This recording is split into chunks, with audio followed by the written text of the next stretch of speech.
Alright, sorry for the cutoff, folks. We had a technical difficulty. It's called the battery completely ran out on the camera.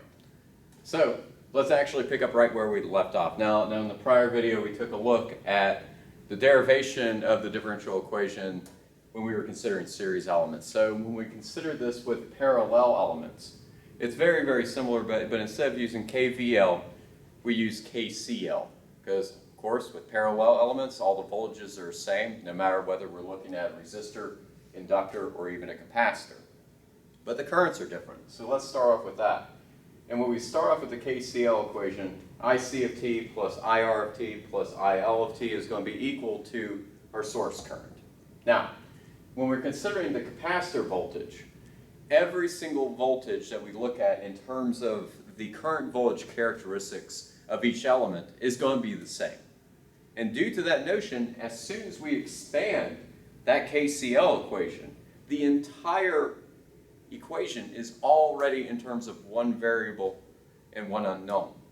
So in this case, VL of t is equal to VR of t, which is equal to VC of t, and that's going to be the one variable that we're concerned with. So for here, we go ahead and expand the KCL equation by those current voltage characteristics, and we get C dVt dt plus Vt divided by R plus 1 over L times the integral from 0 to t of VL of ta d ta. We add on that initial condition of IL of 0 plus, and then that all equals IS, source current. Current in is equal to the current out. However, we have to put that also in standard form. And if we leave in the integral, we're going to say, we basically denote that as the integral form of the differential equation for basically this parallel network. But we divide through by c, and we see that we get the coefficients that will be for the characteristic equation of the differential of 1 over RC, and then 1 over LC, the initial condition, gets divided by the capacitive value, and so does IS, that gets divided by C as well. And so we can go ahead and take the differential equation, take its Laplace transform up front, but we don't always want to do that. In this case, we have basically a first order differential equation, but we also have that integral left in here. So if we go ahead and take one derivative of this, we will actually put the entire equation into its second order form. So let's take a look.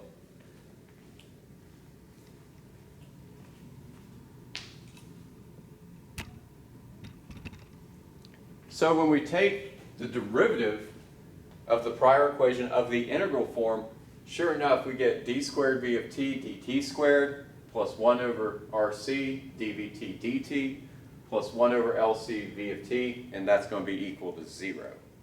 And this totally makes sense in terms of basically the voltage across the capacitor, because when we consider the inductor eventually acting like a short, because remember, these are ideal conditions.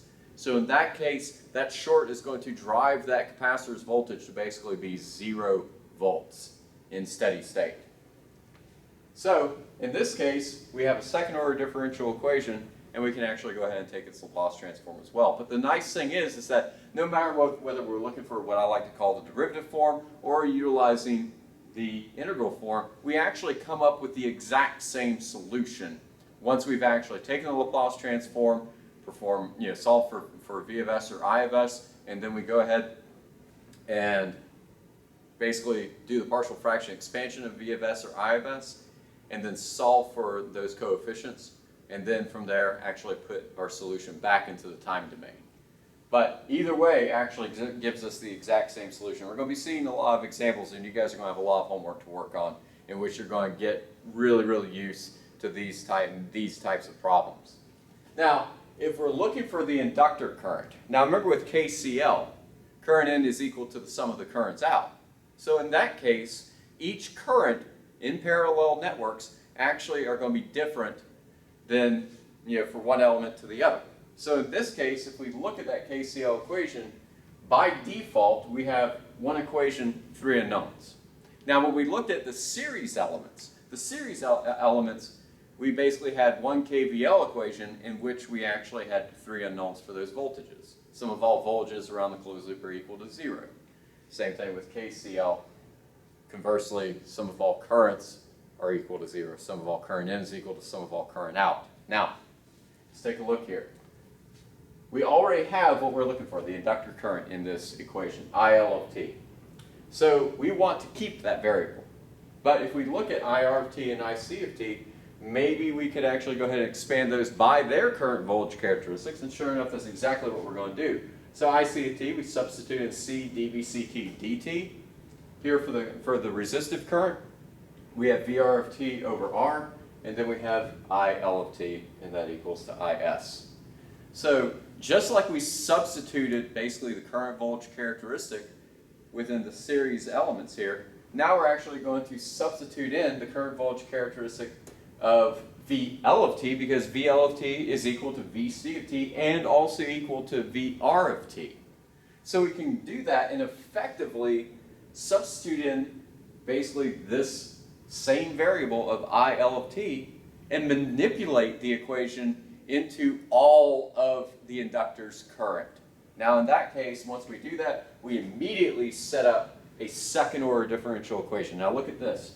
So that highest order derivative here for that second order differential equation, we have to isolate that and put it into standard form, just like we've done before.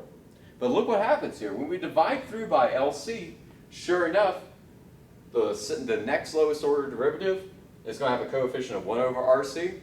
Same thing with here. 1 over LC will be of the 0th order derivative. So in this case, which there's no derivative right there, but 0th order.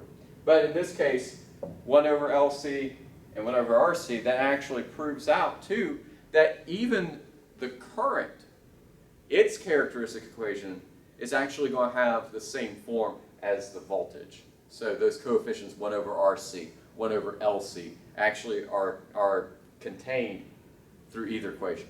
So where we're going to go from now is now we have basically the tools of looking at the initial conditions. We have the tools of looking at how we actually may take the Laplace transform and then solve for it in the frequency domain and then render it back into the time domain. And now we have everything that we need in order to start deriving basically these differential equations. So from here on out, all we have to do is just go through. Now we can start solving problems and really, really start tackling these things.